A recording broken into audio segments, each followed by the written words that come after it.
விழுப்புரம் மாவட்டம் விக்கிரவாண்டி பகுதியில் வெள்ள பாதிப்பு பகுதியில் முதலமைச்சர் மு.க.ஸ்டாலின் ஆய்வு செய்து அங்க இருக்கக்கூடிய பகுதி மக்களுக்கு நிவாரண உதவிகளை செய்து வரக்கூடிய நேரலை காட்சியை பார்த்துக் கொண்டிருக்கிறோம்.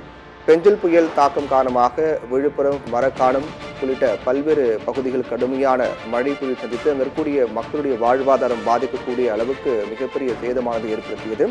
தற்போது மழை ஓய்ந்திருந்தாலும் கூட பல்வேறு இடங்களில் இருக்கக்கூடிய மழை நீர் என்பது குளம் போல் தேங்கி காட்சியளிக்கிறது. காரணமாக ஆங்காங்கே குறிப்பாக விழுப்புரம் உள்ளிட்ட பல்வேறு பகுதிகளில் நிவாரண முகாம்கள் அமைக்கப்பட்டு அந்த நிவாரண முகாம்களில் மக்கள் தங்க வைக்கப்பட்டிருக்கிறார்கள். தற்காலிகமாக அங்கு மக்கள் தங்க வைக்கப்பட்டு அவர்களுக்கு தேவையான உணவு உள்ளிட்ட அடிப்படை தேவைகள் பூர்த்தி செய்யப்பட்டு வருகிறது. இந்த வகையில் தமிழக முதலமைச்சர் மு.க.ஸ்டாலின் தொடர்ந்து பல்வேறு இடங்களுக்கு நேரில் சென்று ஆய்வுப் பணிகளை மேற்கொண்டு வருகிறார். வெள்ளத்தால் ஏற்பட்ட சேதங்கள், பாதிப்புகள் குறித்து மக்களிடம் கருத்துக்களை கேட்டு வருகின்றார்.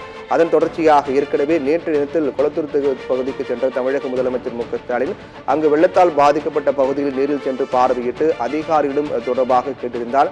மேலும் இந்த வெள்ளத்தால் ஏற்பட்டுள்ள சேதங்கள், மக்களுடைய வாழ்க்கை முறை என்பது எந்த அளவுக்கு பாதிக்கப்பட்டுள்ளது என்பது குறித்தும் மக்களிடம் நேரடியாக கேட்டிருந்தார்.